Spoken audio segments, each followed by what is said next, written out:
2024 results days are here. The big day we've been preparing for. Spending hundreds of hours on revision, taking tests and being scolded by them teachers. It all comes down to this moment where you're handed an envelope which determines what's next. But if I were to tell you your actual results were the least of your problems, you'll probably think that I'm just chatting BS. But let me tell you, I'm not. This one question stays the same no matter the age or year. And it's still a question we ask ourselves after our results day. The question is, what do I do now? You're in a hall collecting your envelopes to see your results. Some people are smiling, whereas some are just disappointed. But you think to yourself, now what? I spent this many years working hard, revising, and doing everything to get to where I am. All for what? Do I just go to university? Do I go to a 9-to-5 for the rest of my life? Well, here's the thing. I finished my GCSEs in 2002 and my A-levels in 2004. So I've been through all the academic route alongside the business route, which got me to where I am today. So I know how it feels to have no clue on what to do. Naturally, you won't. But it's unfair, isn't it? How straight after exams, you're just expected to know what university to go to, what course to study, and what you're going to be doing next. I created this video to give you the guide that helps you to figure out where to go from here. Remember to like, share, and subscribe before we get into this one. And along the video, if you have any questions, leave me a comment. I don't want to waste your time, so let's get right into this one. A gap year has been sort of controversial recently. A lot of parents and students are against it, but I think the opposite. That is, if you're fully utilizing it. What do I mean by that? Well, if you waste your time partying and living your best life, you're just wasting that time because you're choosing short-term satisfaction over long-term wealth. However, it's like two sides of the same coin. You could waste that gap year focusing on short-term pleasures and coming out of it with nothing. Or this could be the thing that makes you better than the 99%. This isn't to say that don't have fun, but if you're serious about your life and where it's heading, you need to reduce the fun. For just that year, use this gap year to fully lock into creating a path for yourself. According to studies by the Higher Education Research Institute, students who took a gap year were more likely to graduate on time and secure employment quickly, which positively impacted their earning potential. So then I'm sure you're asking, where do I start? I would start by learning a skill to make more money, since I have an entire year to make mistakes. This skill can be anything that you know earns enough money. If you don't know, you can just type into ChatGPT skills that can earn the most money in 2024. And with enough research, I'd go into that skill, giving my full 100%, eventually creating a side hustle. But that's not enough. I would also get multiple jobs, work in a corner shop, fast food restaurant, or work under someone. Since not only will you be getting paid for it, but you're also getting that experience that could put you ahead of the rest of the classmates. By learning a high-paying skill and working multiple part-time jobs, you'll be fully equipped with the knowledge and expertise to get you through most, if not all, careers.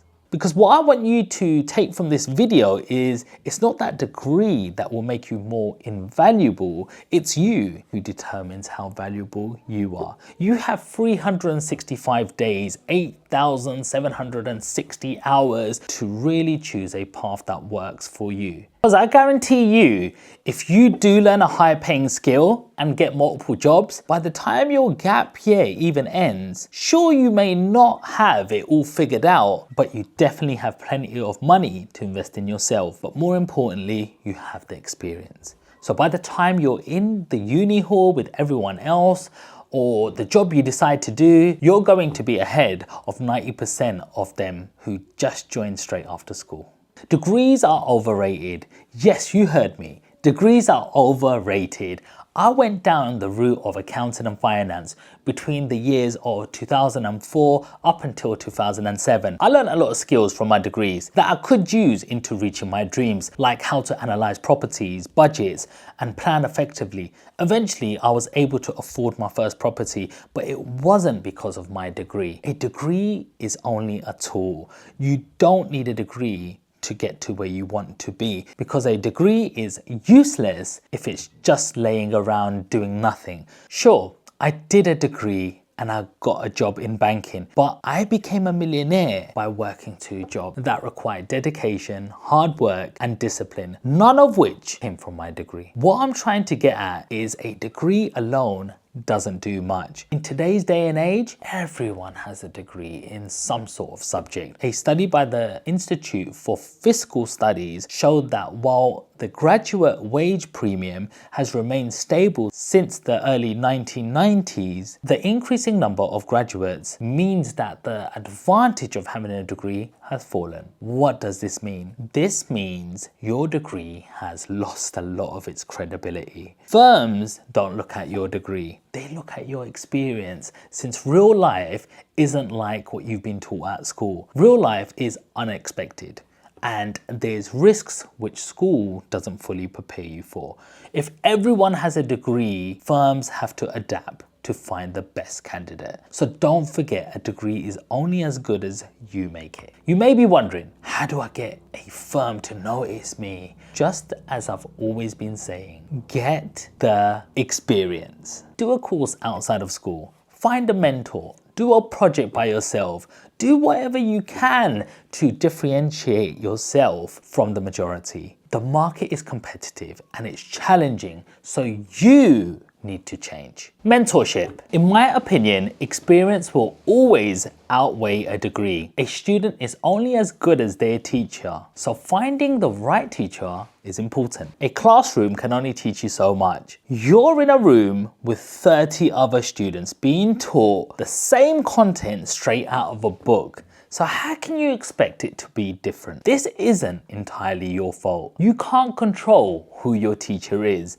or what your classroom is like, but what you can control is who you learn from. A study by Crisp and Cruz, 2009, looked at many studies and found that mentoring helps students do better in school, stay in college longer, and feel more prepared for their careers. This was especially true for students who were the first in their family to go to college. To get ahead is learning from someone in the field or someone who has way more experience than you. For me, growing up, my mentor was my dad. He taught me to save, forced me to become disciplined. He raised me into a person I am today, navigating me right from wrong. When working at McDonald's at 15, it was tough. The manager was especially hard on me for no reason either. I'd clock in and it was like he already had 5 problems with me from the get-go. Do this faster, take their money, smile more, do this, do that. Does that sound familiar?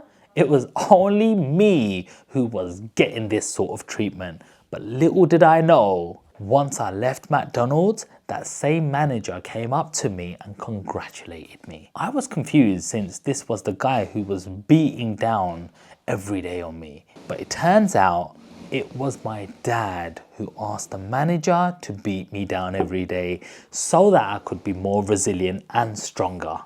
Even during my highs and lows, no matter how much money I had made or how many properties I bought, there was always something I could learn off my dad. And this is what I mean. A mentor is like a map to guide you no matter where you are. If you take the wrong direction, they can take you back to the right one. The best thing about mentorship is you don't have to necessarily do anything. You have mentors all around you. These are all people who've been alive way longer than you. But from the biggest advice I have for you is stay open-minded. Everyone has a story to tell, and with every story, there's always something to learn. So no matter their age or wealth, just listen to them.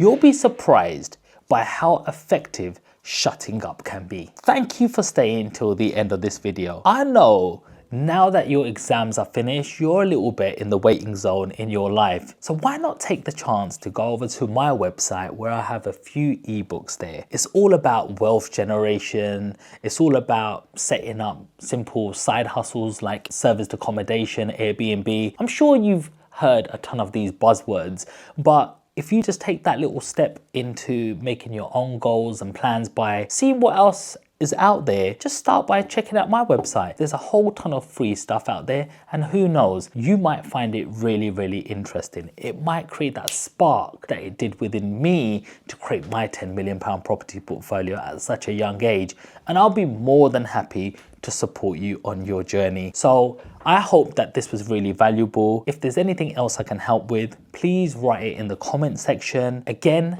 don't forget to subscribe, like, and share this with somebody who needs it. Peace.